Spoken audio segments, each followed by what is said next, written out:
nous sommes devant ta face et nous bénissons ta présence dans ta maison en ces mardis de prière et guérison. La prédication de la parole qui a la puissance qui va apporter la réponse à tout un chacun. Si c'est la maladie, bonne santé, c'est pour te dire merci. Et si c'est pour le miracle, parce que le miracle est dans notre bouche. Au nom de Jésus. Amen. Amen. Que Dieu soit loué. Merci pour vous, je vous salue. Qui est intitulé La puissance de l'évangile. Nguya ya sangoma lamu. Amen. Nguya ya sangoma malamu. Et je crois que la semaine de jeune l'église va aller concerner il y a pour ça l'évangélisation pour ils allaient journée à samedi, il y a louange et adoration. Je crois que c'est le message que vous êtes appelés à entendre. Amen. Une fois que vous commencez à confesser la parole de Dieu, vous libérez une puissance double. Amen. Tango yo obandi koyeba kotatola liloba na Nzambe. Ozali ko libérer ya kosangana ekomi mibale. Amen. Et vous comprendre le matin na ngai nguya liboso ezali oyo eza kouta na monoko na yo na langue na yo et nguya oyo ya mibale balobi l'évangile c'est une puissance. L'évangile est la puissance de Dieu pour le salut. L'évangile c'est une puissance. Ce qui sont malades pour ezali nguya donc il faut ebakake liloba na Nzambe évangile ezali nguya. Amen. Amen. Et comme il parlait, et sangani donc nguya et comme il multiplié. Amen. Et je crois que au côté de la moto linga ezali à évangile sangomalamu parce que évangile ezali puissance. Amen. Que au voyez la question ezali ko tato la sangomalamu o ezali puissance. Au comment on a ndenge ko changer o même ezali pour ya vie na yo. Amen. Amen. Alors, l'anda développement Yamate Yanangaï. L'une des sources les plus cachées de la puissance, c'est l'évangile. Moko ezali ya lisiba ya kobomba mayanguya ezali nde sango malamu. Amen. Et utakawapi so ni komona nguya ebanda kosala kati na yo. Mais si kana yebisa yo moko ya lisiba ya nguya ezali nde évangile. Je crois que lelo na matin ya lelo na nti oko so solaka te bonne nouvelle l'évangile sur ezalaka nini. Je crois que okozwango lelo na considération mosusu po banda kosalela ngo po koma moto ya nguya. Po soko komi ko proclamer évangile okokoma na nguya lokola biso tokoma ko proclamer évangile. Penguye ezali kati na pe oyo nyonso ti ya diabolo ennemi vaincu défait détrôné dépouillé paralysé to te montraka réalité défaite na ye à cause ya nguya oyo eza kati na biso oyo ezali proclamation ya évangile. Amen. Symbolise le baptême de l'esprit et nos droits et privilèges en Christ. Tolobelaki likambo ya Pâques oyo ndenge ya solo mokolo ya dimanche elekaki ezalaki résurrection Yesu Kristo akufaki asekwaki etoteyima te oyo ezali ya sacrifice. Et puis toyebi que bana Israël nde bazalaka na bowumbu na Égypte il a fallu bakende na pays promis oyo ezali Canaan wana ezali mpona bana ya Israël. Effectivement bazalaki na bowumbu na mboka oyo ezali ya Égypte. Et puis il a fallu bakende na mboka oyo babengi Canaan, le pays où coule le lait et le miel. Amen. Amen. Église. Oh, lelo, Jésus Christ a dit mon église. Sauf que Jésus Christ le coule à mon compte, mon pic ici. En tant que membre individuel et accord de Christ, Canaan ils allaient symboliser pour la mission baptême de l'esprit. La mission pour la privilège, la mission katina Jésus Christ. Amen. Donc il faut y avoir la similitude. Il y a des Cameroun qui sont en Israël pour la biso et l'îlot nini. Donc pour la pays promis Canaan au côté de Canaan et pour la biso les alligators le roi battu comme dans la mentalité on a en Israël. Alors qu'il n'est pas dans Cana parce que dans Israël, on voit qui dans l'Égypte et puis qui dans Cana, il n'y a pas de monde dans Cana. Oh Jésus Christ, à ce moment-là, il y a un maille à journée, il y a un maille. Vous comprenez un peu la mentalité à Badou. Où il va sur la Macamuta, donc il faut voir les choses du point de vue spirituel. Amen. Donc, pour la biso Cana, il y a le baptême de l'esprit. Baptême de l'esprit, il y a l'expérience au Christ, surtout. Pour expérimenter après que tant où il y a botami à Sika, Yesu Christ le la mokonzi pe mobiki ici. Oualande aux Saint-Esprit, ce qu'on a mis Yesu. Mais pour la baptiser dans Saint-Esprit, on a les expériences après le salut. Tant où il y a mis Yesu le la mokonzi pe mobiki ici, expérience on a eu Sima, le baptême du Saint-Esprit avec l'évidence initiale. Il a parlé en langue, il y a Oualande. Le baptême de l'esprit. Amen. Survenant sur vous et vous serez mes témoins. Amen. Alors, ceux qui sont qui pour la mission carnée, ils ont dit baptême de Jésus-Christ. Quand on a de la matière, la puissance de l'évangile. Évangile, les alliés Mouya. Alors, il y a bien. Tous ceux qui sont baptisés du Saint-Esprit ont été consacrés prédicateurs. Amen. Maintenant, nous avons beaucoup. Amen. Bao nous surtout baptisé dans mon limo, yoga bien, basali bao consacré dans le là-bas prédicateur. Donc dans l'église, il faut équipement et prédicateur et ça là. C'est-à-dire bateau que tu allez consacrer en tant que prédicateur parce que tu allez baptiser du Saint-Esprit, baptiser de l'Esprit. Parce que Bible dit, vous recevrez une puissance seul du Saint-Esprit survenant sur vous. Et vous serez mes témoins. Donc, si on comme baptisé du Saint-Esprit, on va discuter parce qu'on a un ngouya, on va permettre de témoigner Jésus-Christ dans mon kilo et pas un bateau basali perdu. Amen. Donc, tu deviens un prédicateur. Au communautaire Seigneur va prêcher l'évangile. Amen. Prédicateur bazala. C'est-à-dire que tu allais baptiser de l'esprit. Après il ne faut pas prêcher l'évangile. Sango malam. Et ça tu préciser en la matière, vous n'avez pas besoin d'être pasteur ou évangéliste. Évangéliste, c'est-à-dire appel au ministère. Il faut bien dans mon ministère où ils allaient à Éphésiens 4:11, ministère d'autorité. Jésus a donné aux uns comme apôtres, aux autres comme prophètes, aux autres comme évangélistes, aux autres comme pasteurs et docteurs. Et bien, pour la montagne, surtout, ils allaient battre un temple à Bengi, où ils allaient appeler. Mais tout le monde, une fois qu'il y a mis Jésus, peut aux alliés baptisés du Saint-Esprit, aux Anangouya, pour prêcher l'évangile. Tu dois être consacré comme prédicateur. Dites-moi nous sommes devant.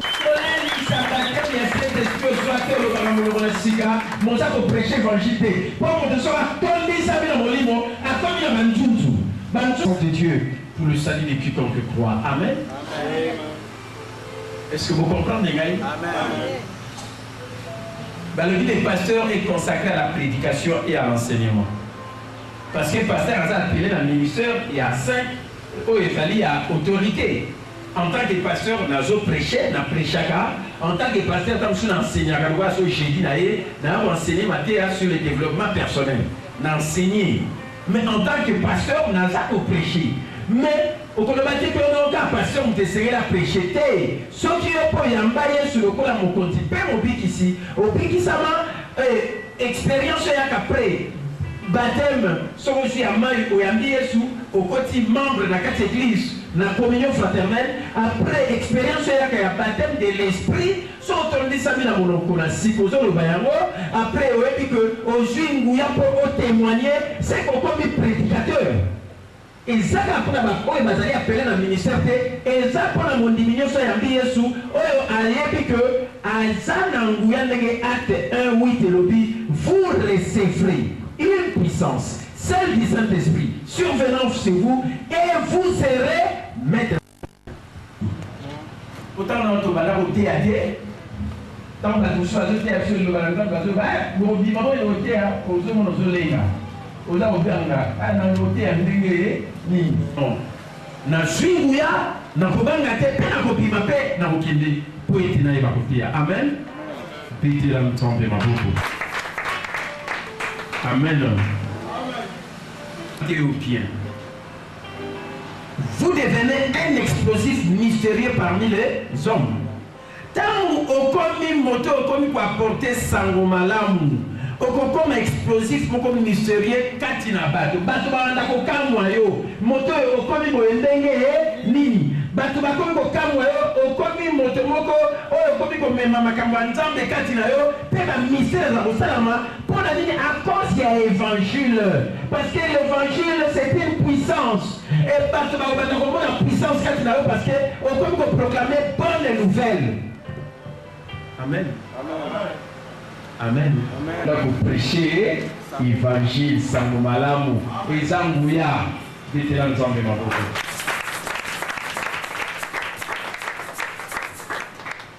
Quiconque fait marcher sur le serpent et les scorpions, c'est-à-dire les démons et les mauvais esprits, doit être porteur de l'évangile. Amen. Avec beaucoup d'aisance.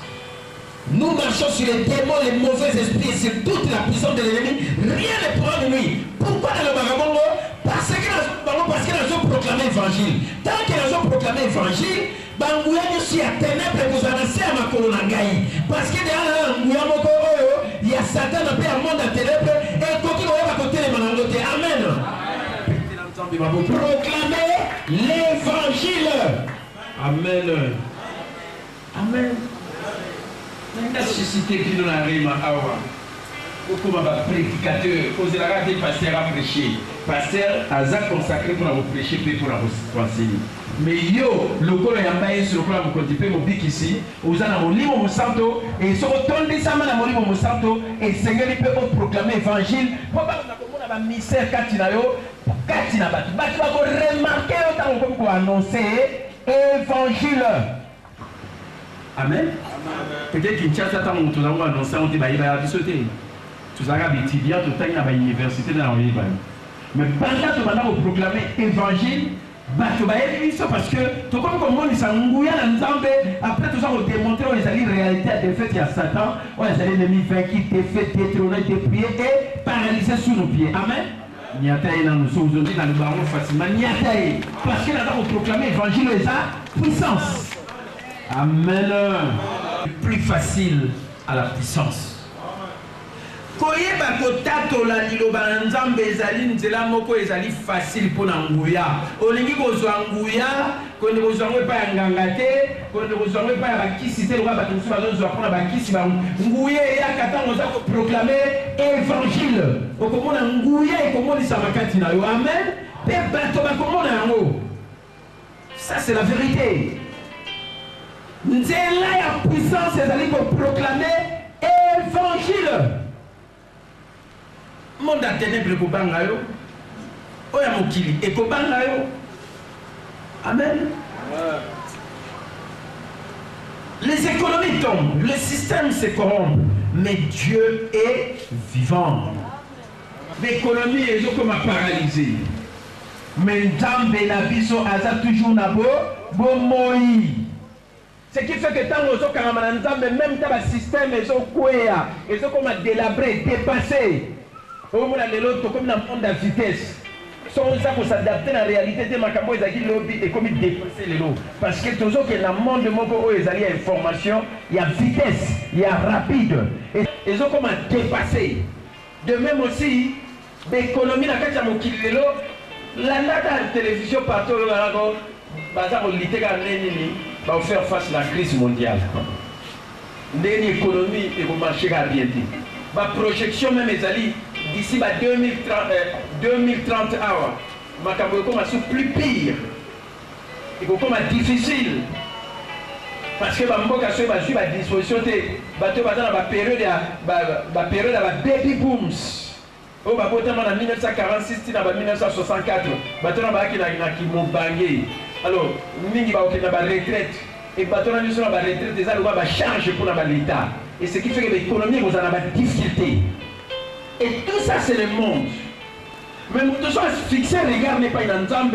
Nzambe est toujours vivant. Même l'économie comme ma paix, même dans le système comme vous allez dépasser, mais Nzambe n'a pas besoin de vous allez dépasser, vous s'adapter toujours à la réalité sur Mokili. Parce que Nzambe ne vous conformez pas au monde présent parce que le monde est programmé négativement.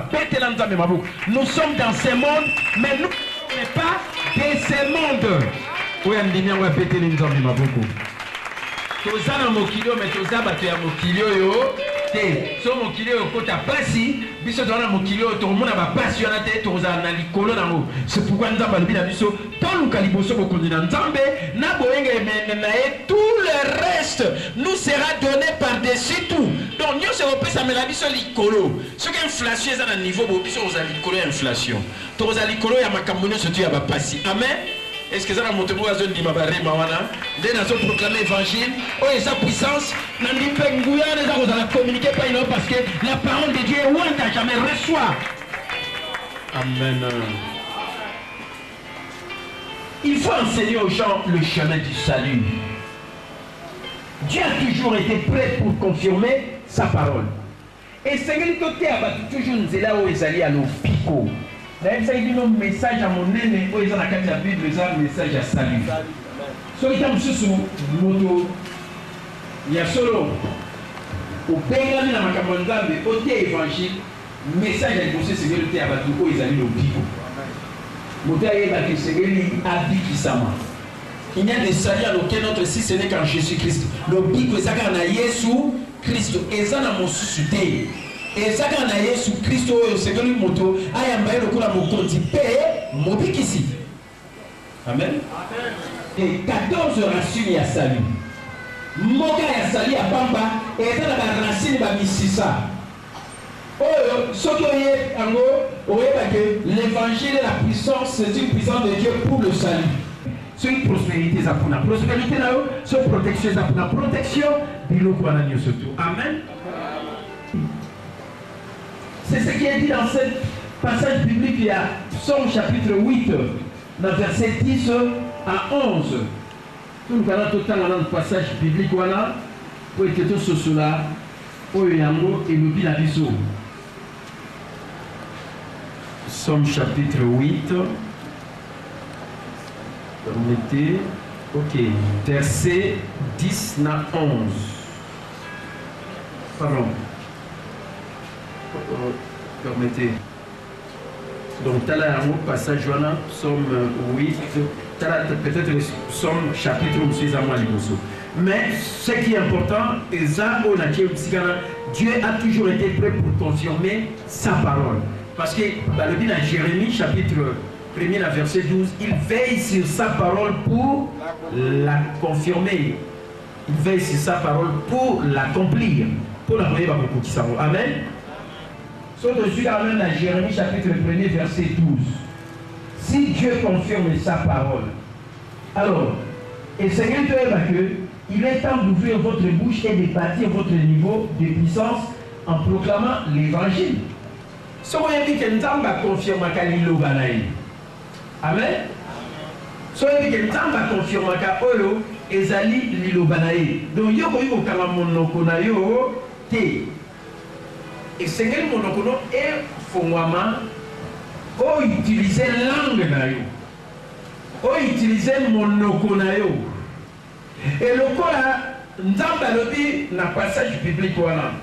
Na wuluka penda bo tele na parce qu'il y a on Jésus le bila pas mon okona biso nzamba za koyeba ko s'en servir nango. Amen. Ce qui nzamba lobi il veille sur sa parole pour l'accomplir dans Jérémie 1:12. Amen. Et que yo osa pe na monoko oyo esengeli eloba. Donc nzambe alingi koloba ke monoko ntango ekoloba eza deja na nguya. Liloba na nzambe évangile ezali deja nguya. Et ntango yo oza koloba na oza koproclame liloba na nzambe do banguya ekomi mibale. Amen. Voilà pourquoi il faut bâtir un niveau de puissance pour proclamer l'évangile. Voilà l'aspect où Isaïe y a peut-être la sanmalam. Pourquoi les fêtes y a peut-être la liloba nzambe nazo proclamer liloba au monde liloba ne se n'a pas fait n'a pas vie à Dieu. Parce que l'évangile est sa puissance. Parce que mon ongonata na bimisi na fongoli balobi na il faut la loba.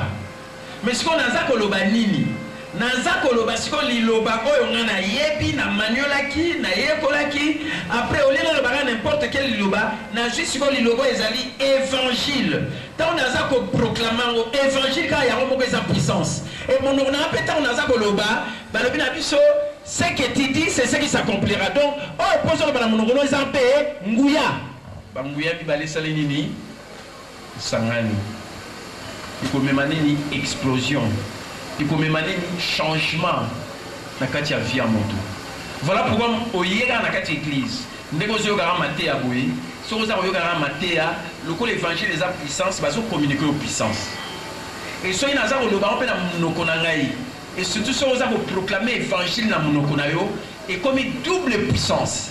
Et certainement puissance on a fait et que vous avez fait, n'a pas vie à bateau, vous allez connaître. Amen. Amen. Luc chapitre 5 verset 17 dit concernant Jésus. Jésus enseignait et la puissance du Seigneur se manifestait par des guérisons. Dans Luc 5 17 Yesu azali ko enseigner. Et tant qu'on a enseigner, nguya ya nzambe komaki ko se manifester na ba guérison. Ya aza ko enseigner kaka aza ko lakisa. Si quoi nguya na nzambe yango comme se manifester na ba guérison. Guérison et outi wapi.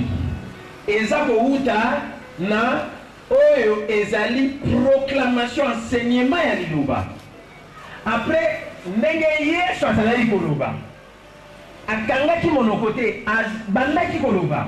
Koloba zoloba aza ko enseigner évangile et directement puissance nguya et comment il faut se manifester na ba guérison, na ba réponse, na ba problème ya bateau. Amen. Amen. Voilà pourquoi il faut y avoir une église oyo kaka évangile. Pour nous communiquer en repaïnayo.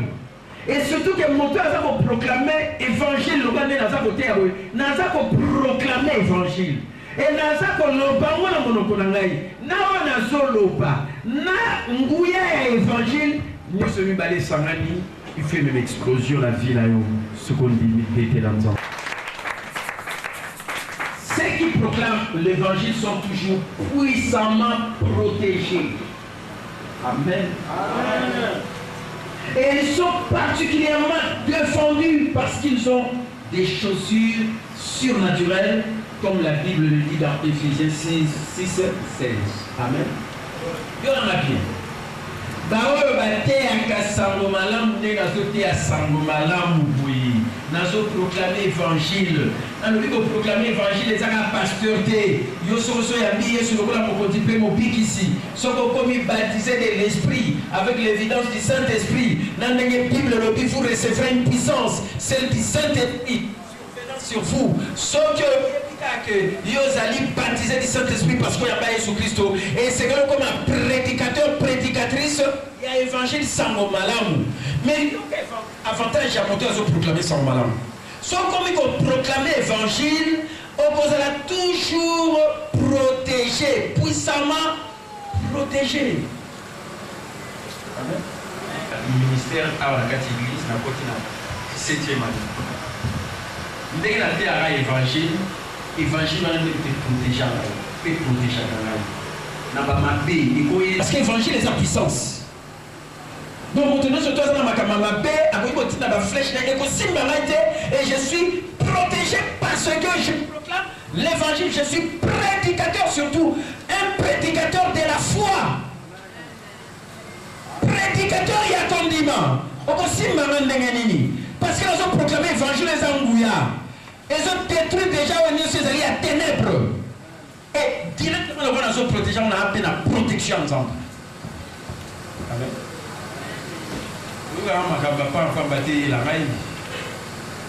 Amen. Et ça, protection pour la Amen. Amen.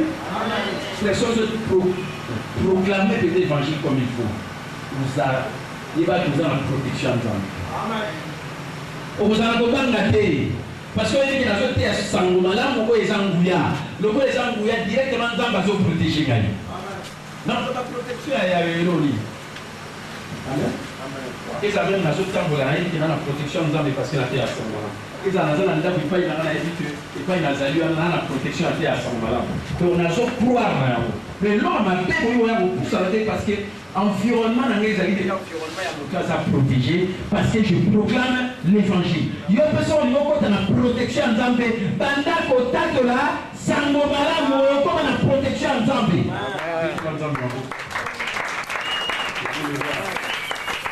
Si le Seigneur de votre vie et s'il reste, vous n'aurez pas de problème. Amen. Ce qui est sauvé, il y a mis à sauver là.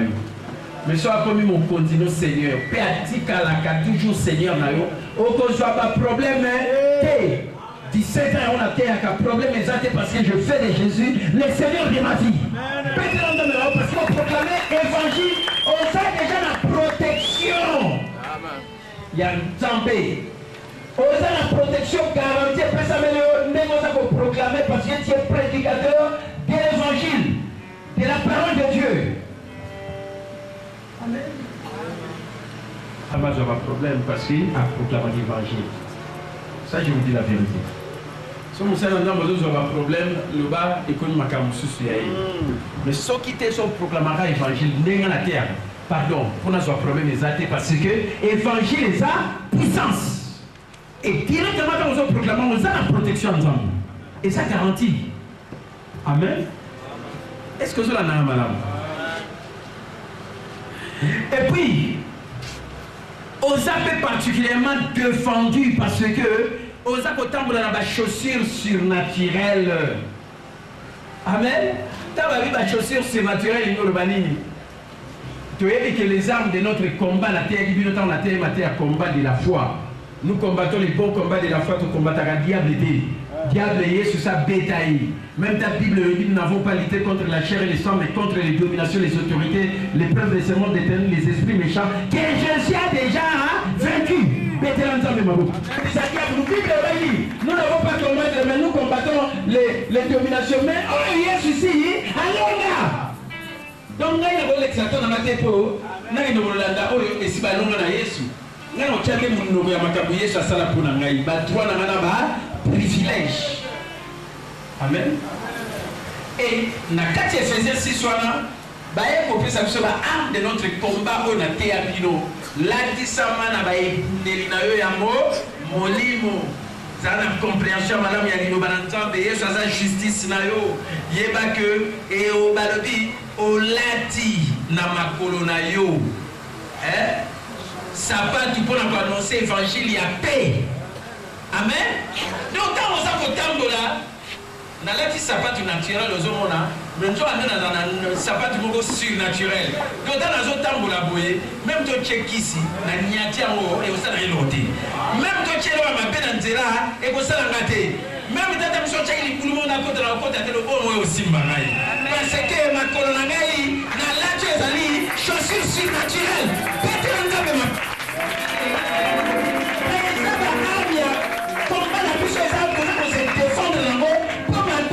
Amen. Donc mon toit est là qui n'a pas du naé. Ça pas tu pourras annoncer l'évangile à paix. Il y a que Allah dit ça pas des surnaturel. Et pas une histoire au Kindi. Et pas une histoire au Niaka. Tout endroit où foulera la plante de pied comme il y a yo. Ce mission ma paix là si quand yo j'ai possession et ma paix comme ça là yo. Oui, il y a des bâtiments parce que simba yo parce que au tato la kasamo malamu au lata ça pas du point de tato là l'évangile de paix pétrole le roi de Rome pétrole. Est-ce que dans le monde de mémoire de Bakazar n'a pas chaussure surnaturelle? Amen. Et que quand on a au temple la main, nous avons le roi sapatu na yo boy. Habitant ya on y attend, on a sapatu mais nous on a sapatu moko surnaturel. Oh moto akoliko mona moto pe ma paix akoliko simba moto. Amen. Pété l'ensemble ma beaucoup. Pète-là le roi du roi Maboko. Et voilà pourquoi tu as annoncé l'évangile. Pendant que tu as annoncé l'évangile, ok, tu as dit belé. Au côté tu as dit belé. Tu as dit que tu as milliers de mabé. Tu as dit bazali. Tu as dit que tu as oniata. On va commenter ba check. Tu as dit oniata. Tout le monde a sigolé comme moi mabé goïlaï. Oniati na une zone dans la basse. Ma colomo est surnaturel.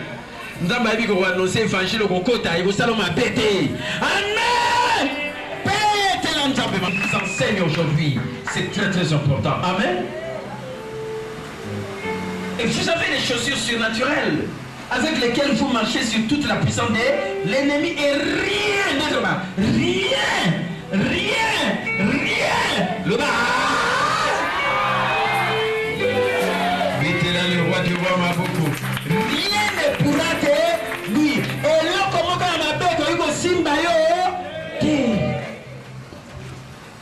Parce que tu annonces l'évangile. Dans la zone plus ça nous avantage à Bissobatou. On a un prédicateur surtout. Prédicateur évangile, mais prédicateur de la foi. Qu'on peut prêcher continuellement. Amen. Et nous avons vu ça que maintenant on va prêcher continuellement pour la finalité changer. Pour la protection pour la chaussure, les surnaturelles. Et là, on va dire que ça a été mis surtout à cause de la proclamation évangile. L'évangile, c'est une puissance. Terre, comme on a un bouillard. Et comment on s'est manifesté dans la fille à bateau. Le grand bouillard, on est dans ce terre. Un bouillard, on s'est manifesté quand il a eu. Ce qu'on a battu aux autres la moto parce que aux autres, on a communiqué à cause de la proclamation évangile. Pétez l'ensemble.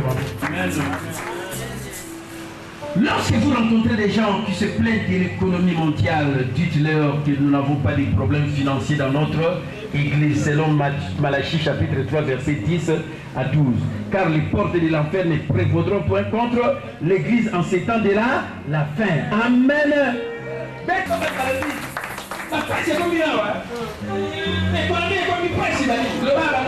L'église n'a pas tout le monde n'a pas passé en haut.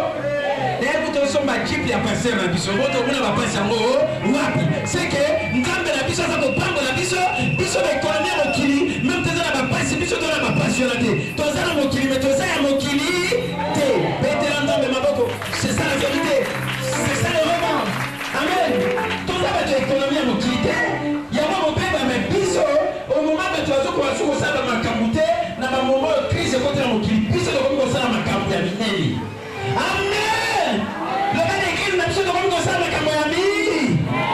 Il était là, nous avons ma pauvre, moi, la reine, tout le monde, et là, ma maman, on va payer, parce que dans l'église, Nathan Wasuka, nous avons besoin de l'église. À ce stade, la nation, tu as beaucoup on a un problème. À ce stade, l'église, parce que les portes de l'enfer ne prévaudront point contre l'église. Jamais. Amen. Les leaders dans le séminaire, là, on était à Binois.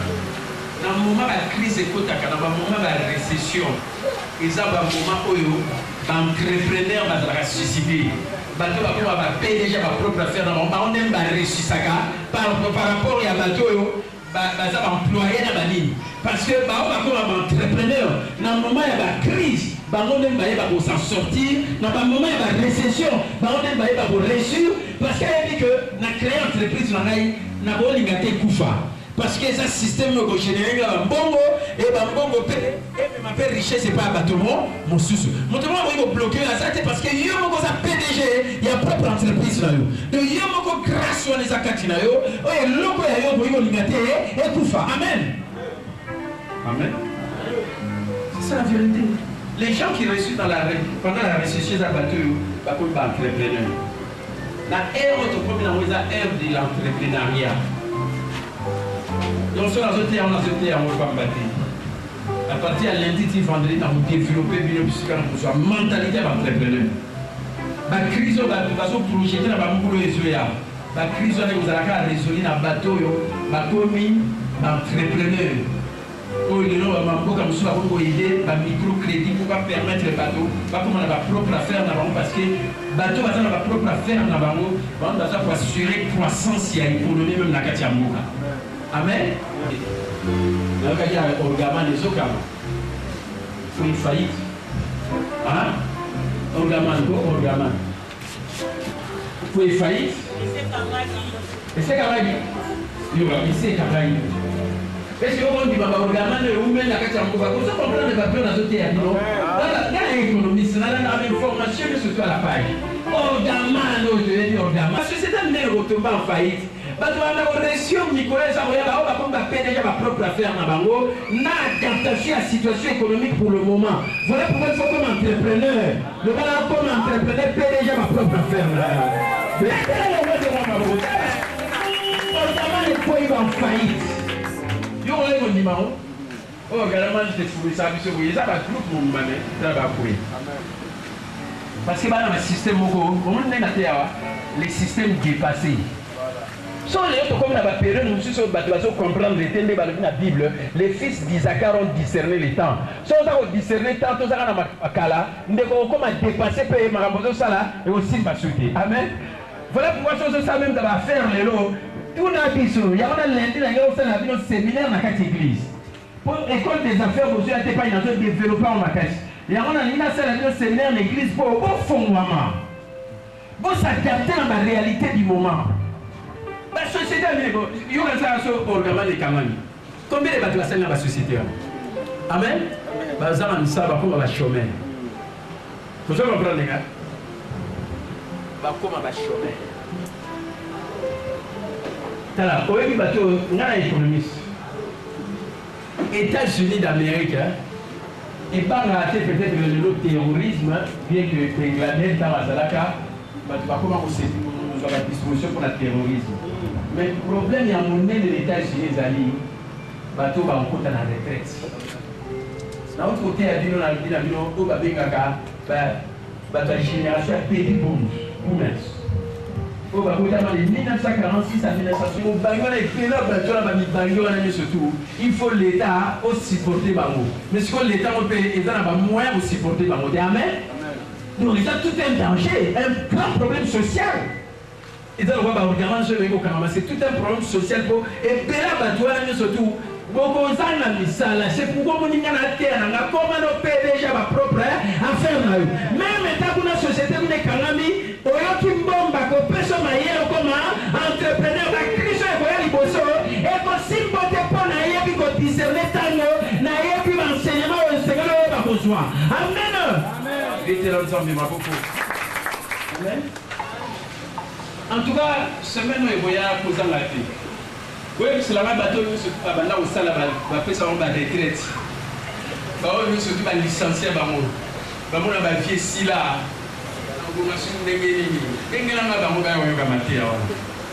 On va approprier pour nous. Amen.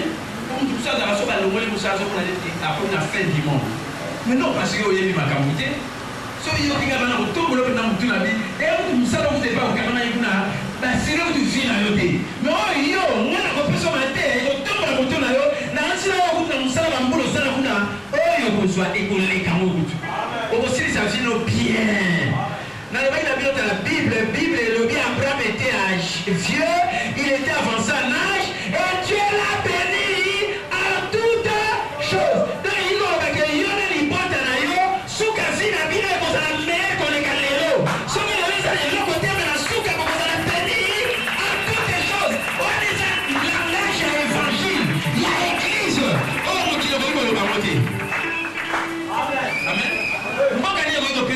Assurance sur le maquillage sur la vie, nous la vie. Mais pas la difficulté, parce que va assurer aux Ezali, il y a un peuple dans le monde, on a partout dans le monde. N'est pas tout ça pour se plaindre, n'est pas tout ça n'a pas mis tout ici. Parce que c'est le monde. Mais l'église, il faut assurer bateau, et ça n'a pas ça. Les lots, ce qu'on a les lots côté, mais tu as une sophie, na soukarango, on cause la béni en toutes choses. Ce qui nous a passé avec Abraham, tu as dit ma fille d'Abraham, héritier selon la promesse en Jésus-Christ. Pété l'entendre ma bouche. Bateau, vous avez bien ma Nicolas, je les ai dévisés. Bana nzambe oba yebi Yesu Kristo ba fils na ba fille d'Abraham so ko za walo ndimya ko petela nzambe maboko petela ko sikuma na rema parce que comme ça nzambe pour la papa na pas na petela le roi de Roma boko sikuma na rema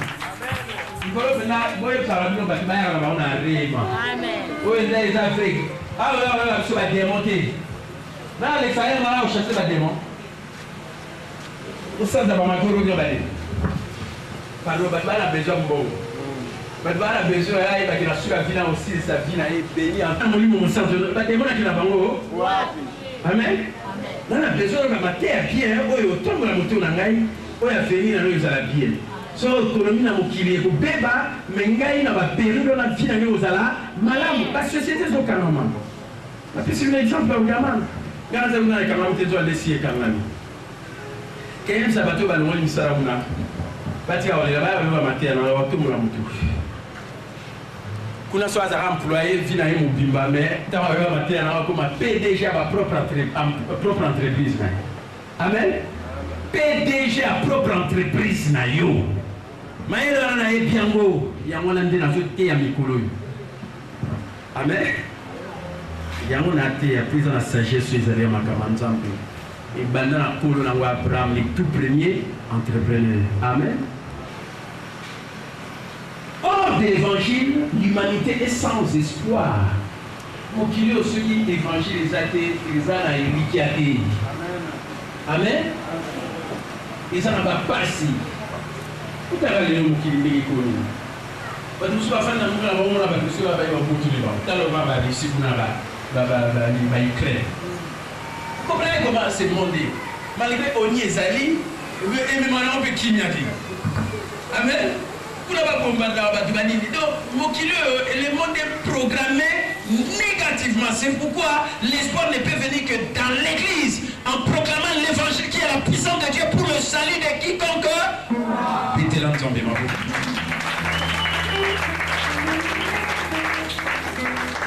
Le temps est venu où vous devez aller et dire au monde que vous avez la réponse. Amen.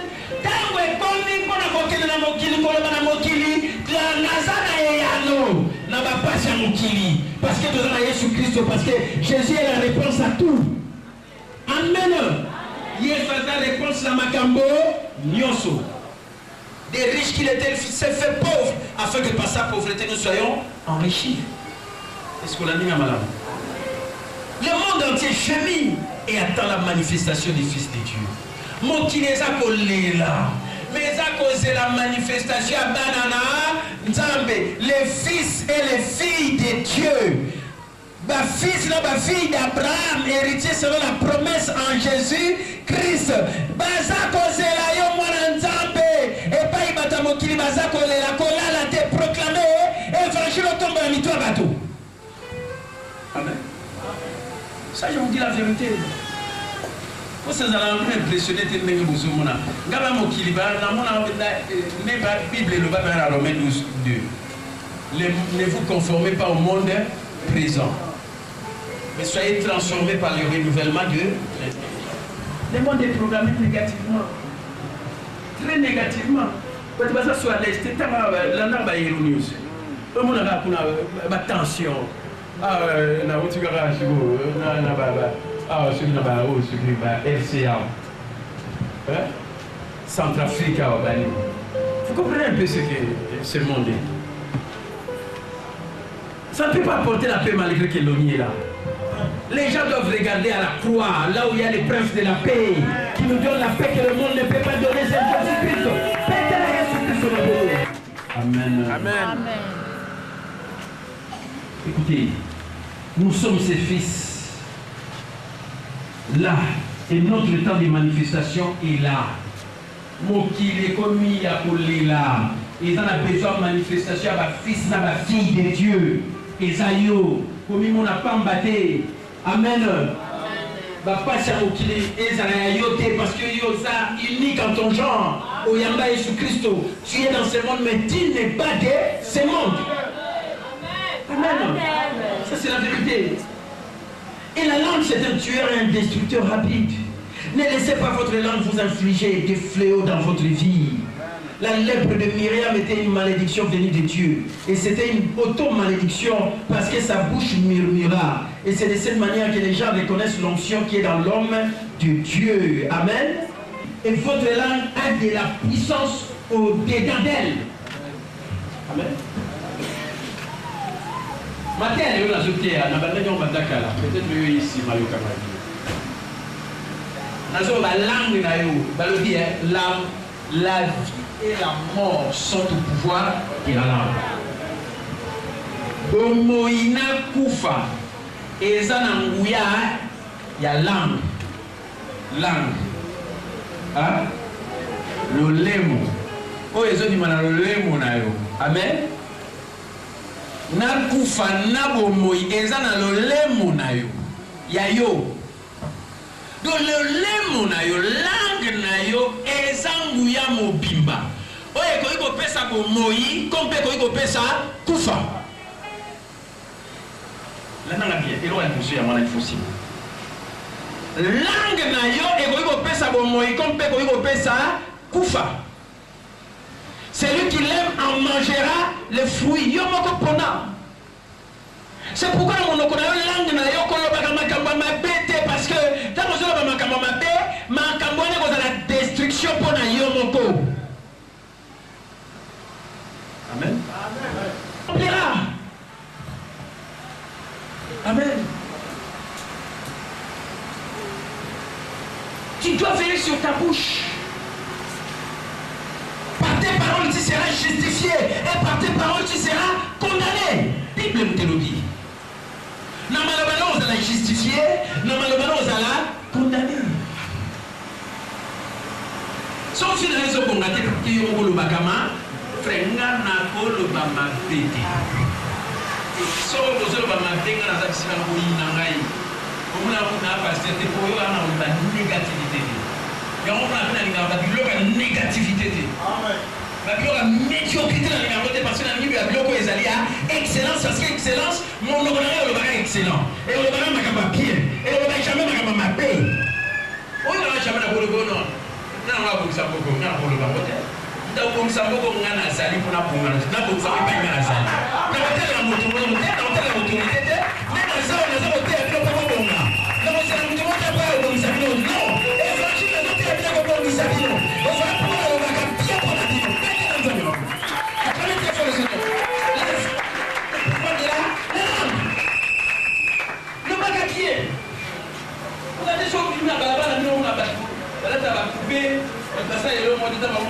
En tout cas, si on a maté, il y a beaucoup de différences à maté.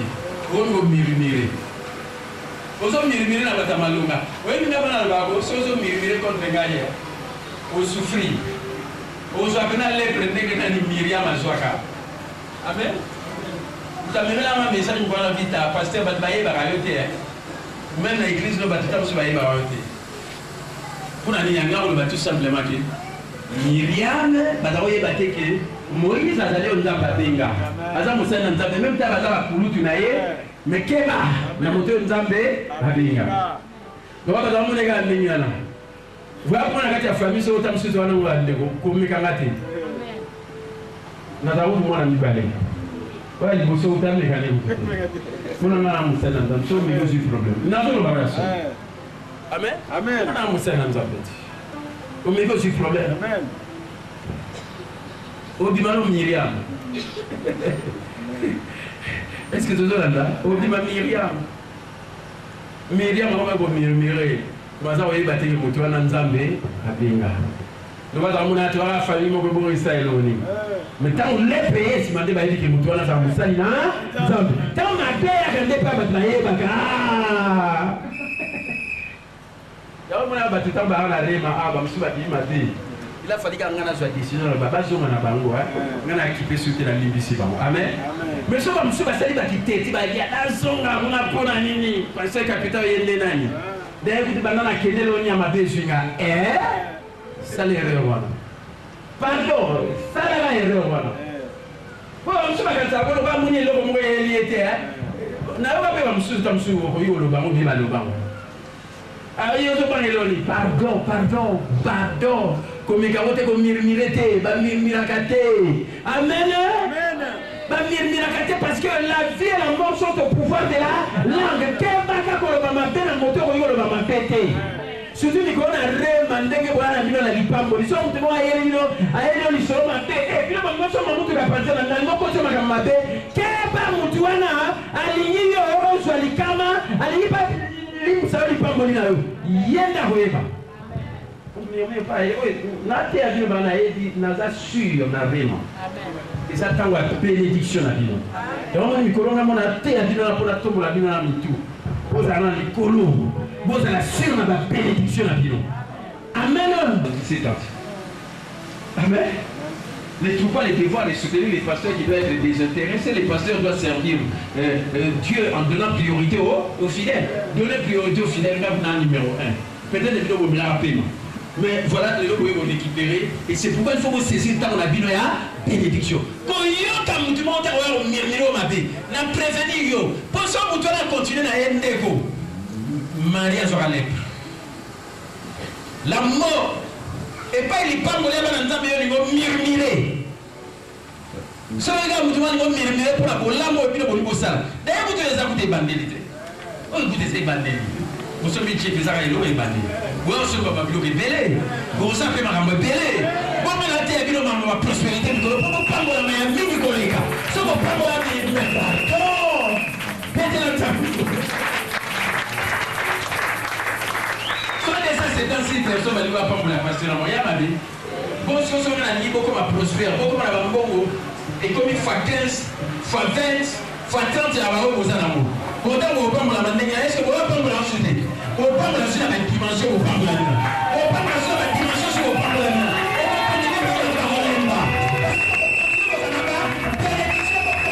C'est la bénédiction de Dieu qui a.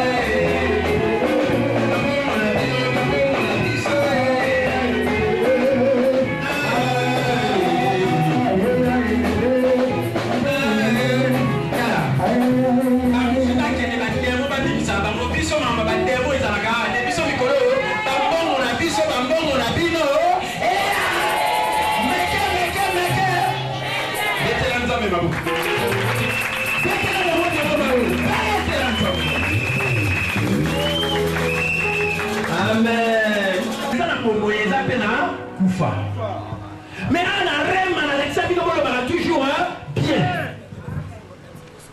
Quand on va dire que on a exalté, le bagage on zamba on yomona et que ça m'a fait là yo. Amen. Est-ce que ça n'a pas bien? So moni mikolo zo tambola mutu moko akombo ya komemero mama de kimayi. Amen. Le ba mutu almozo yaza lepra ya Maria ngo ya tole. Ngani ko na bénédiction na yo ya otila makanisi mabé. Amen.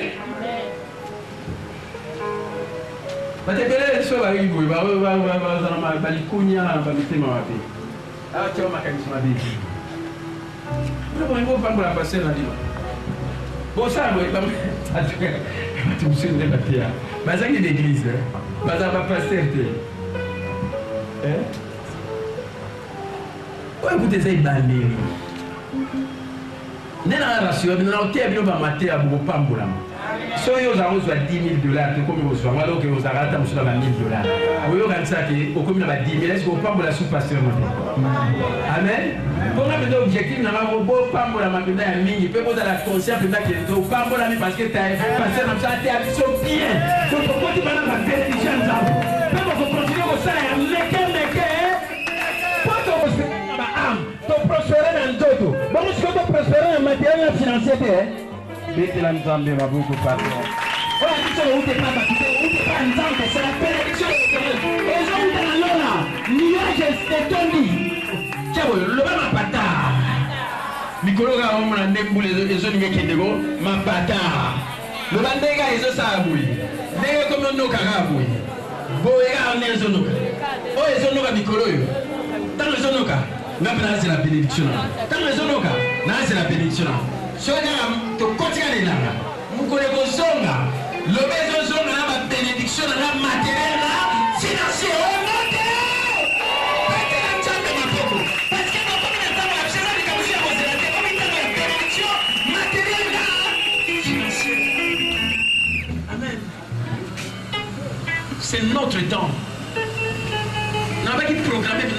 maison na yo. Programme on est na ba don zo pesa ka mingi comme un grand donneur. Ils ont formé un nuage dans les colotis et nous quittons là. Amen. Donc l'eau va bien. Nous avons dit que nous avons dit que nous avons exemple na pesa bino po exemple na exemple miracle. Amen. Exemple na exemple mi. Nous avons dit pourquoi on a ça exemple. Amen. Nous avons dit pourquoi on a ça exemple. Voilà. Amen. Naba, nous autres on a auto blédé, des appels nous autres monter nous sortons mon passe. Moi on a jamais comment passer à déjà famille là. Jamais. Na pumbu ça on fait de là. Amen. Na pumbu ça on. Donc on comprend bien qu'il faut acheter les embouillards. Puissance. Bon on a dit non, dans la zone bas. C'est moi c'est avec na zébi na maman amoni ke oh amoni phénomène mo trop la moni makila le ko na tuna bino siko ya olbali o zébi et le oui fausse couche bien avortement na yo fausse couche na zébi o buta mwana mboni bon siko so diable à l'action et l'eau à l'action est-ce que yo landé ya on a été à peine à terre. Ne vous laissez pas impressionner par ce que vous voyez, par ce que vous entendez et par ce que vous ressentez. Mais prêtez attention à ce que vous croyez. Ce que vous croyez, c'est quoi? C'est la parole de Dieu. Et la parole de Dieu dit quoi? Il n'y aura dans le pays ni femme stérile, ni femme qui a... Pète l'ensemble. C'est ça le choix. Amen. Pourquoi on a pas la terre? Vous voyez les alaki. Nous avons senti autant sur moi le corps sur la terre dans un le corps. Mais la terre à ma terre, on a pour ça. Pour la maison, on le fait le corps si on me dit ah n'a qu'il n'est pas mon ganga. Là tu n'as le corps si on le dit alors nous soit qui si mon pardon. Ne te laisse pas impressionner par ce que tu ressens. Voilà déjà ressenti. Amen. Amen. Quand c'est les sacs impressionnés, on y a un joto. Ou bien on est là, on est dans ce exemple à moi si, on est dans le combien impressionnant, au Congo Baba. C'est bien. Conseil de l'Ébanda qui est au Kenya dans 9e mois. Le diable a eu pas de question pour la situation au Landa Makamune. So you people so go say okay, au Landa Makamune pas à joie à te payer et payer. Quand Landa Makamune diable est à quoi qui ça un film pour la Makamune là. Dieu fait c'est sa parole pour l'accomplir.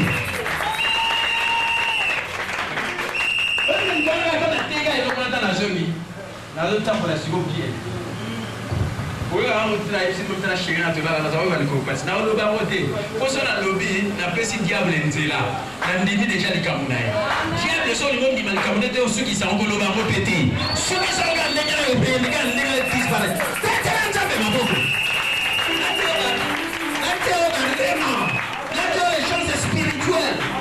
Parce que nous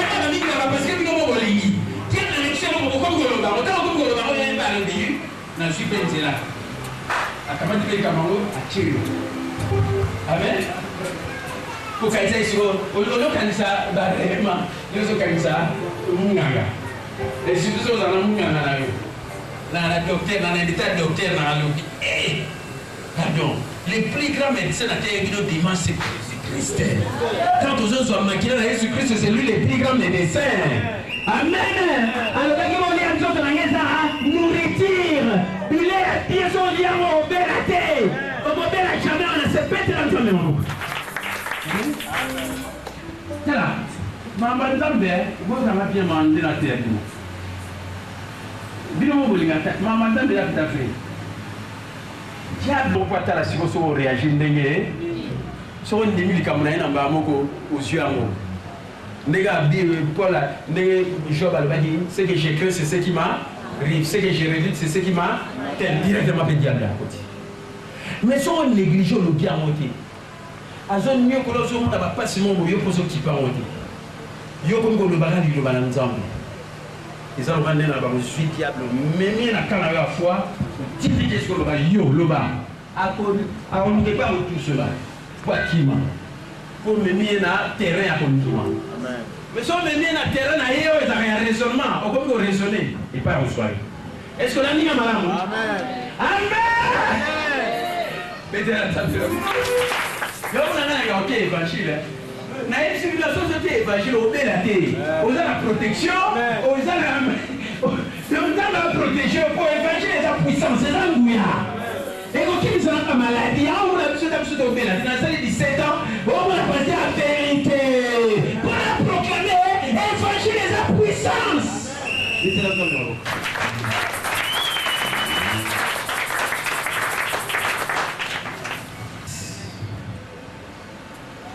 Celui qui veille sur sa bouche et sur sa langue préserve son âme des angoisses. Son ligne m'a payé, yo te batté la monoko na yo. Quand le mama m'a pété, même ta m'a payé, et sali. Parce que ma paix ou t'as pas, il y a diable. Le mama m'a c'est lui qui veille sur sa bouche et sur sa langue préserve son âme de. Parce que comment angoissé parce que mon nom là. Mikolo penda ba passer côté dans mon kili. Le penda to vivre neni. Mikolo sur dans l'église quand il était. Ba passer. Oh yo on souffrir, bien sûr on souffrir, on souffrir. Amen. Pour nous là on va makamba diabolité, na otombo l'été. Pourtant nous allons makamba diabolo, loi spirituelle va s'appliquer. C'est que vous dites c'est ce qui ça compris. Donc on connaît langue na yesa nguya et quoi qu'on bénir comme père quoi qu'on détruire pendant les le il y a bien parce que mon connaît ça nguya ça c'est la première chose mettez dans le monde les côtés mal il y a sous la matière na ngai ya mi balé balobi votre langue a de la puissance au-dedans d'elle monoko na yo langue na yo eza na nguya na kati na yango nguya ya kopambola comme nguya pe ya kodétruire. Amen. Bato ebele batina bango ebe balikoya koloba mabe. Frère nga so fali na obenga okeye na okeye te mpona alobaka bien okomona difficile na aloba makambo ya mokili ya négatif ya diable. Jamais.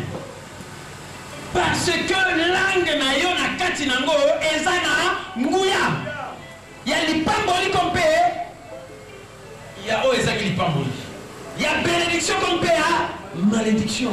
La vie et la mort sont au pouvoir de la langue. C'est lui qui l'aime à manger. Allez! La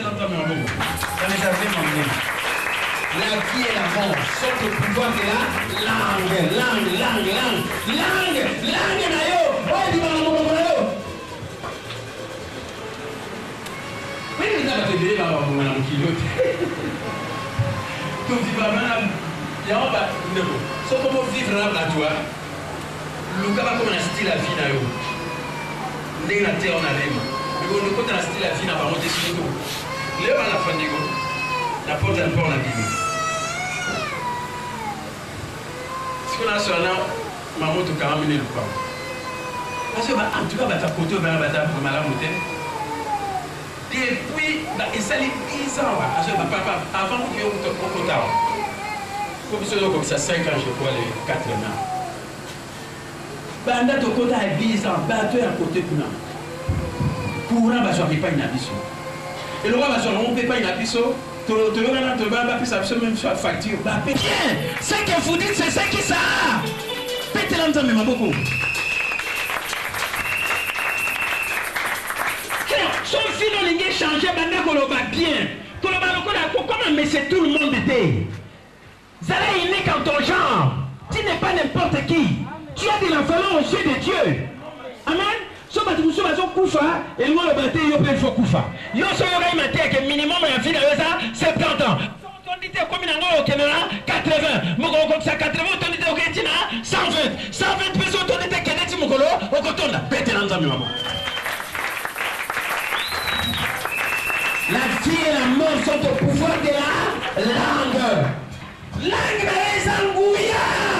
Oh, comment il s'affine, voilà pourquoi l'on va bien. Est-ce que la vie est bien? linanga mamade. Même si vous avez la médiocrité dans le loga, la boutique à la ferme. Si on a une excellence dans le Dakar, excellence. Amen. Si on n'a pas une salité, on a la salité dans la salité. Amen. Même dans le dit non, pourquoi passer à Benganso? Benganso pasteur, ils ont dit qu'il pasteur T. Ils ont dit qu'il défendre les valeurs. Ils ont dit qu'il bien. Ils ont dit qu'il tombe dans Nzambe, dans le niveau ils allaient en Nzambe. Ba vie na biso ko na langue na biso. Amen. Ce n'est pas comme ça finalement. Ce n'est pas bon, il faut qu'on la langue na yo. Celui qui fait sur sa bouche et sur sa langue préserve son âme des angoisses. La vie et la mort sont au pouvoir de l'âme. Ce que tu dis, c'est ce qui ça.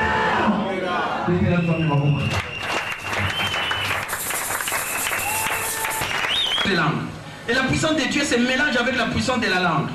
Et vous devenez un explosif parmi les... Le bas un explosif. Le bas je deviens explosif.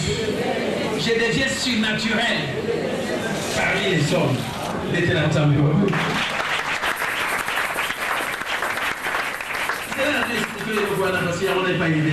Amen.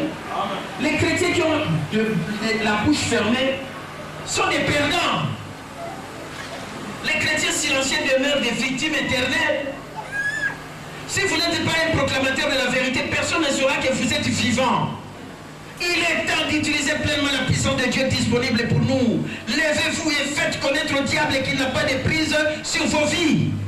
La Bible dit que les disciples s'en allèrent prêcher partout et Dieu travaillait avec eux, confirmant la parole avec des miracles qui l'accompagnaient.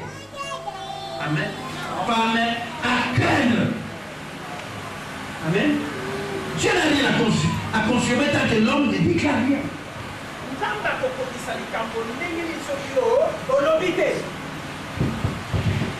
Amen. Amen. Ésaïe 44, verset 26 dit, je confirme la parole de mon serviteur.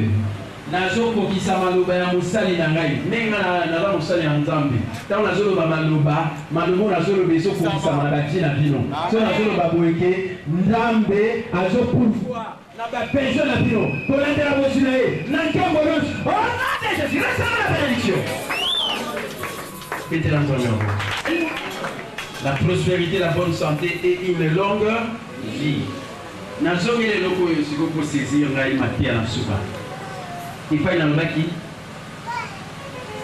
Lorsque vous mettez l'évangile dans votre langue, tant aussi sangomala mouchango na langue na yo. Hein? Soulignez bien la remistre. Nandi mpe que vous en avez remistre à nous. Soko aussi sangomala mouchango na langue na yo. Sangomala muzali nguya ya nzambe. Amen. Aussi sangomala mouche na langue na yo. Alors que sangomala muzali nguya ya nzambe. Amen. Si vous voulez se mélanger, si vous avez la puissance, il y a la langue na yo. Il y a yo. Yo, nous n'avons pas la langue.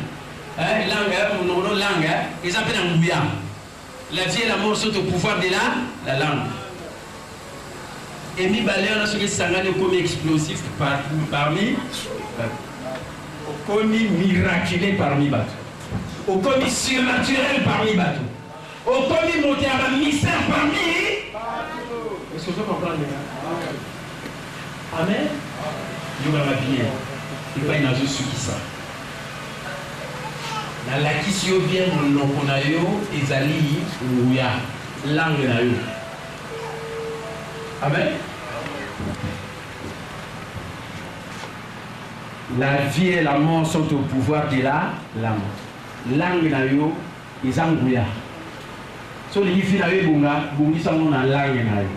Nga so filles na yo bunga parce que na kuma koloba bien. Na kintia so le bosso tam so na yeba évangile diété. Na sa yeba ba finyo so na yeba enfier ba. Mais banda na kuma koloba bien. Pardon enfier na. Pour vie na ngeso changer na langue na ngai. Amen. Parce que langue na ngai monoko na ngai eza nguya. Amen. Nguya monsieur Baksamani. Bah le dit évangile, l'évangile c'est une puissance de Dieu pour le salut. Sangomala moyo. Amen. ezanguya. Amen. Soko fongoli Bible. Au maniola on lobanga kolo grand méditateur à parole. Ngai ba te ngai. Muto ali na ote. Na longoli ya mpuna siko iye e okota na motema na ngai. Est-ce que vous avez la bien? Amen. Or liloba o longoli okota na motema no liloba les puissance. Amen. Siko tango iye siko yo pe munokolo tango loba munokolo pe la ngeza nini puissance. Naya lilobo kotisi katina yo. Naya yo moko ko bima ekutani na mbala moko ko beta ke exploser salama et vie na yo comme explosif. Vie na yo comme surnaturel. Vie na yo comme un miracle. A bloquer vie na nga wapi. Amen. Pour ça je suis lit combien 20 15 hein? 21 15 15 21. Satan ne peut pas me vaincre. Car Dieu m'a battu. Regarde la mona battu sur le lobby à celle qui a répliqué dans Kalinga vie. Dans la réserve dans mon okorangai. Pour ça so na lobby. Pour na sur ceux qui na lobby. Au Tchagatembe. Parce que langue na ngai d'abord ezanguya. Ezan a kufa comme paysan na bo bomoyi. Amen. Deuxièmement, nazaka na oyezo bima na monoko na ngai te, oye bima na monoko na ngai za nde liloba na nzambo na méditer, ya motne siko na zo bilisa. Donc nguya mi balé zo bima. Ngamo na comme explosif, moto pazo kama comme explosif, comme surnaturel. Amen. Est-ce que ça n'a pas bien? Frère, soyez à la église, tant que vous avez là. Soyez dans le lobby. Jésus a pris tes infirmités, s'est chargé de tes maladies. Et par ces meurtrissures, tu as été déjà guéri. So la bonne délit pour la Bible qui s'habille au bi, qui s'habille. Amen. Son animé on va dire oui là avec oui là yo. Et ça va te monsieur souvent. Bah tu vas te taler par le dire pour toi azo kufa. Mais tant va passer en montant en bas pour la bonne pour la haine, nous t'en tirer l'eau à kufa. Aza vivant. Était dans ensemble. Parce que il est dans le monde qu'on a. Frère, dans le monde là sur les ana batuko, batu ba moni ga moto sa kufi. Azape musika comme ça ça a waté. Baza pour espoir. Amen. Encore là temps la soirée. Vous avez tant sur la cala, au lieu de nous va bien. Maman tu vas bien te diable la monnaie faut la pumbu ça y est. Il faut la au ton à répéter comme parce que la vie et la mort sont au pouvoir de là. Parce que la croix que la langue les autres d'abord na munoko na ngai et puis les autres na munoko na ngai ça maloba ya balabala te kwa bata mukili o bazal programme baloba passe ya mukili mais ngana loba ndeba barema liloba ntambe to so ngi na zolo ba pena do na zolo ba no so za malade dans le baptême en rapport na makambu ya maladie so eza ya mbongo na loba makambu en rapport na makambu ya mbongo loba bikolo. Mon Dieu pourvoira tous vos besoins.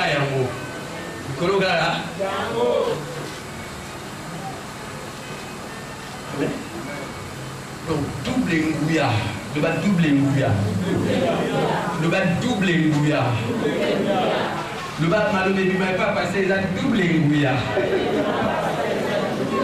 Amen. Est-ce que vous avez la bien? Double ngouya.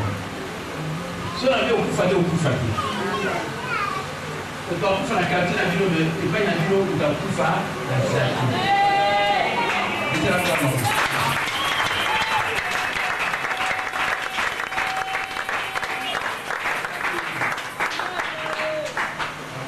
Amen. Surnaturel. Vous avez un sous. Vous avez un double ngouya. Le bas a un double ngouya. Amen. Le bas a double bouillard. Le bas a langue na maboko. Now ya ni le bas nzambi. On a côté pas na so na comment le bas. Double bouillard. Mettez dans nzambi.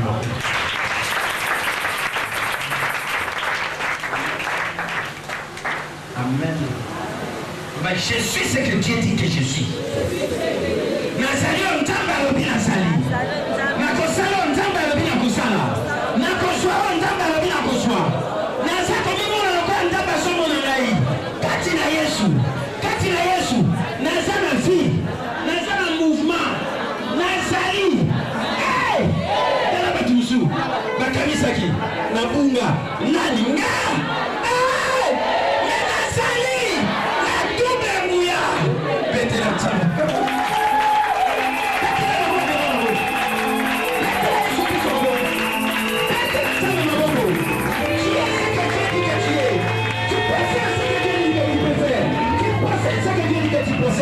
Tu dois te voir comme Dieu te voit en Jésus.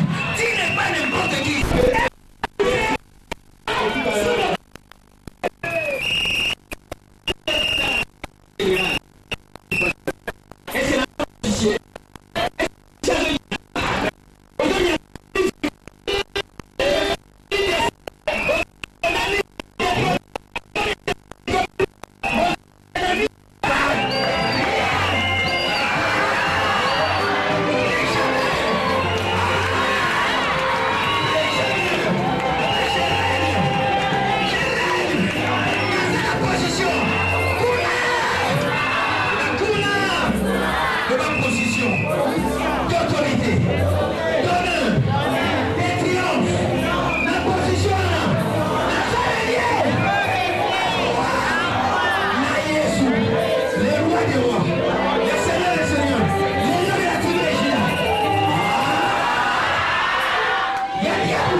professeur azongi mona ko fanda na libala bien libala eza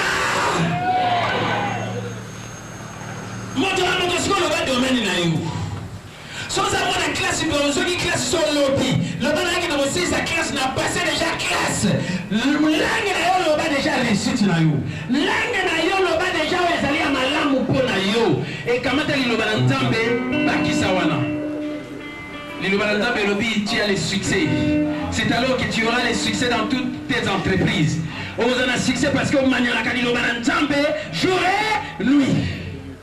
So ça musala le baba faire na ngezo tambola pied so ça la batu musu le baba tomber faillite ngaku au contraire ba faire na ngezo prospérer amen le banga na so engagement ko pesa $500 $5,000 $1,000 au-delà le bantampe oso pourvoir nga au-delà au centime au ngai na so engagement ntambe merci pour so pesa ngamo na so pesa yo proclamer les gens centime au so pesa ce que tu dis c'est ce qui ça complira langue na yo za nguya kamata yo bantambe le bi mon Dieu pourvoir tous mes besoins Philippiens 4:19 le bantambe na so engagement ko pamola ko so na mutu ka passer oso pourvoir na besoin na ko na besoin na ko na so ko bala to bola mabudu bale la kama storia balashkai le miracle dans ta bouche le miracle dans ta bouche c'est la parole de foi.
na langue na yo malobolobi pe eza na nguya pe na liloba na nzambo yo proclame ke eza na nguya double onction se manifeste et na ntango yo komi konage na surnaturel bato bakomona na ndenge mosusu parce que okomi na ti ya miracle reçois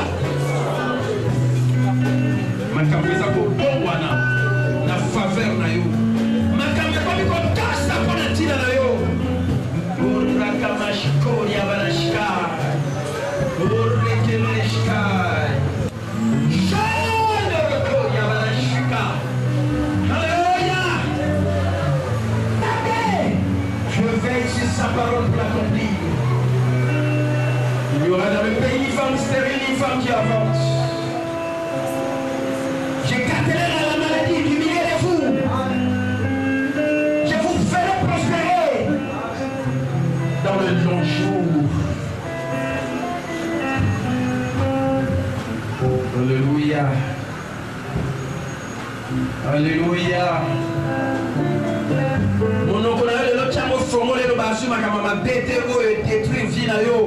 Mais mon oncle a le bagame malamu pona bona muna yo. Et vous allez accompagner la vie au balantapo et zanguya double. Un jour na esprit à Rosanabo bomoko. Mais reçois ton miracle. Reçois. Bima ndemo ya quitté son règle n'a pas de problème. Aujourd'hui maintenant solution le problème de reçois. Au nom de Jésus.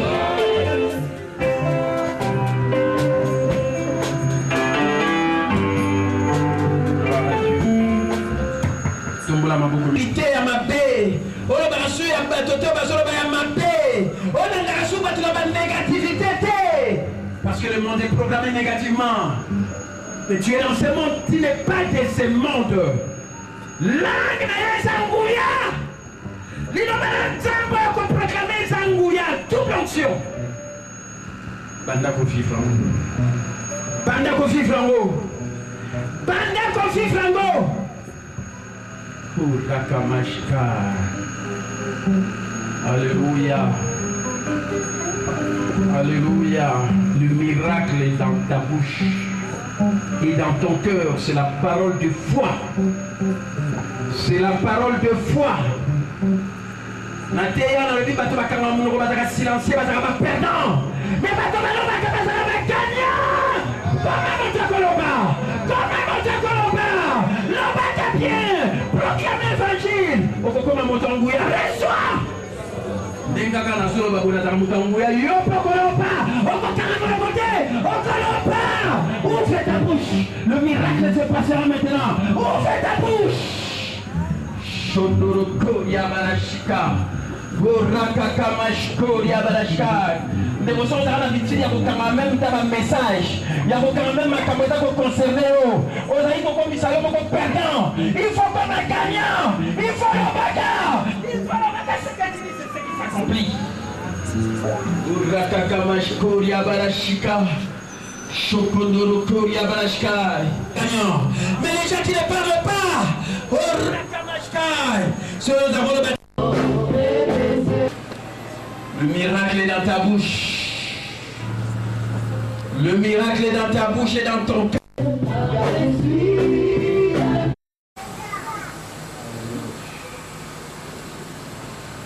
Alléluia. La héros est chargé comme un cambo. C'est là qu'il va charger alors qu'il va changer parce qu'ils dépendent de la langue. Ils ont dépendent de la barème au soaka. Ce que tu dis, c'est ce qui s'accomplit. Le miracle est dans ta bouche et dans ton cœur. L'homme va faire la maison prospère au moment où il est. L'homme va faire la maison temporaire. L'homme va faire l'amour. Au nom de Jésus.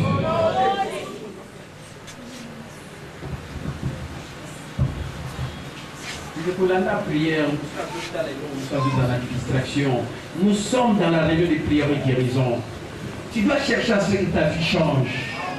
Et le même temps, vous avez ce que vous changer na yomoko, na langue na yo, na maloba na yo, ce qui est en Angouya, au Pakistan, il y a un Nzambe, n'enga na zo proclamer en Angouya Salaka. Yo peloba, au Angouya Nzambe. Simba Liboumona, on est en Simba, Simba Yango. Merci pour la bébé. Merci Nzambe pour la Simba Zemi. Merci Nzambe.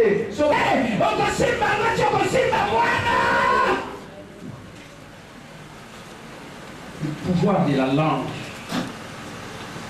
Le pouvoir de la langue. Et le mot Kanako Salamboule, il fait Salama. Qu'on est poussé à côté. Il y a un personne qui a poussé. L'homme est à cause de la Tango. Et ça, on a 2014. Et ça, on a Tango. Au nom de Jésus. Sois décision sur le miracle.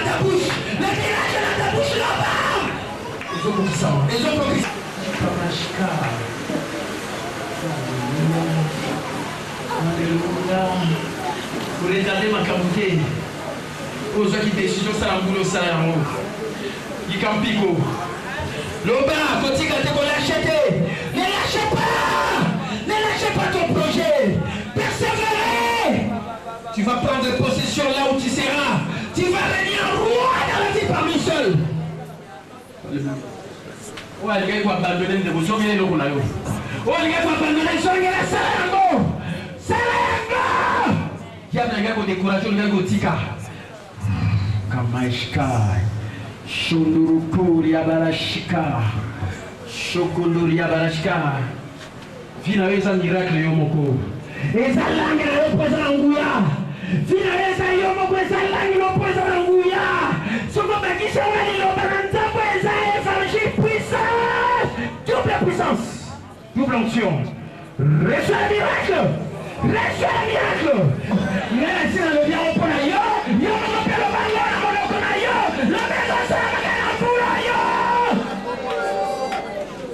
Avril yango ezo ke desila Avril ezo ke desila il faut vivre la miracle na 2014 reçois Oya 2014 eza 2014 Oya 2014 eza 2014 reçois Pouvoir est dans la langue c'est comme si spirituellement et surtout les cas stade parce que nous réunions roi dans la vie parmi seuls pour faire une position d'autorité d'honneur de triompher toujours un roi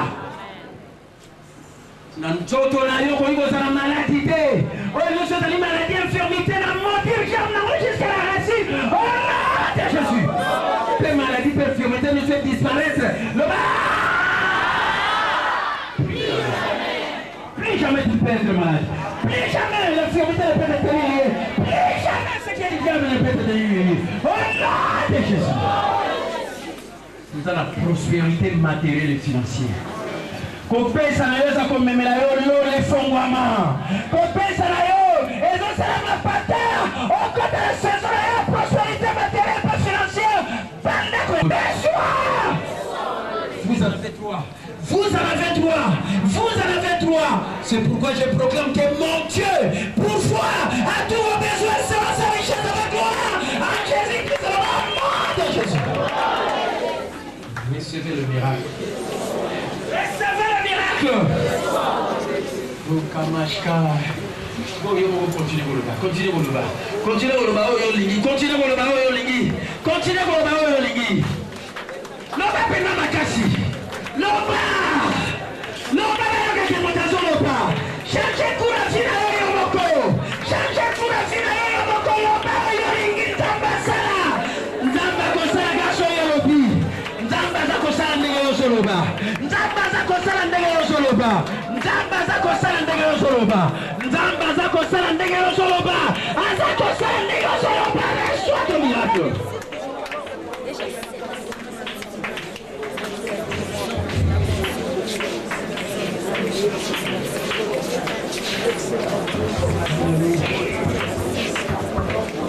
Alléluia.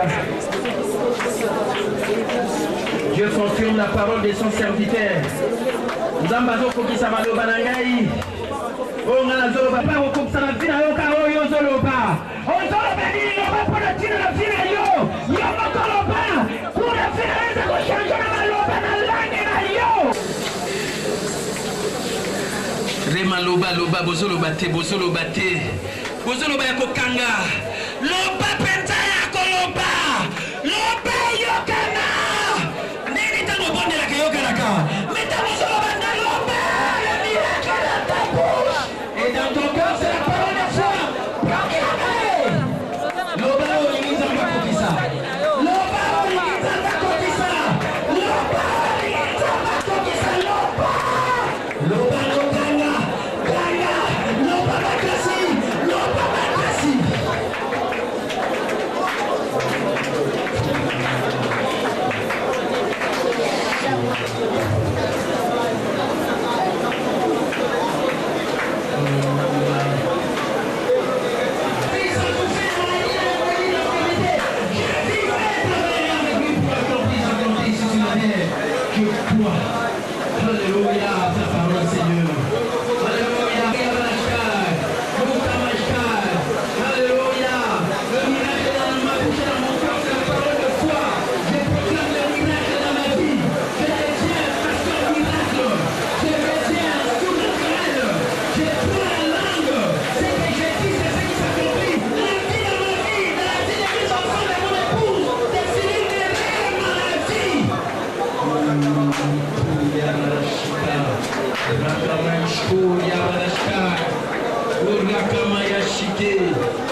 Mais pas y va au Yozali, ce que belle les caca, comme on a Yesu. Et l'eau d'accueillir y a les lots awa, pour construire à mon amour. Pour Yesu, la Bible nous dit quiconque invoquera le nom du Seigneur sera sauvé. Son belle comme on a Yesu, n'est pas Yozali, au copi qui s'ama. Et ce copi qui s'ama salut, et ça. Oyo eza koloba pe protection, ezoloba guérison, ezoloba sécurité, ezoloba kimia, ezoloba esengo, ezoloba restauration, ezoloba consolation, ezoloba abondance, eza koloba guérison, eza koloba onyo sotu ya malamu yo lingina vina yo mona. Voilà pourquoi vous l'écrivez mon cola leloté.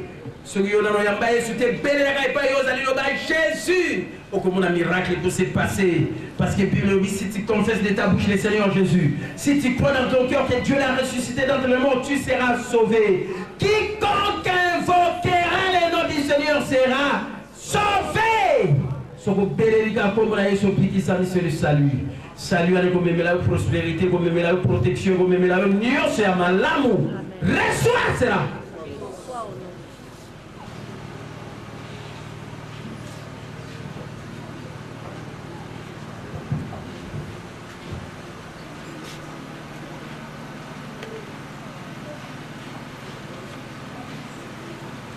C'est dans le silence qui sera votre force.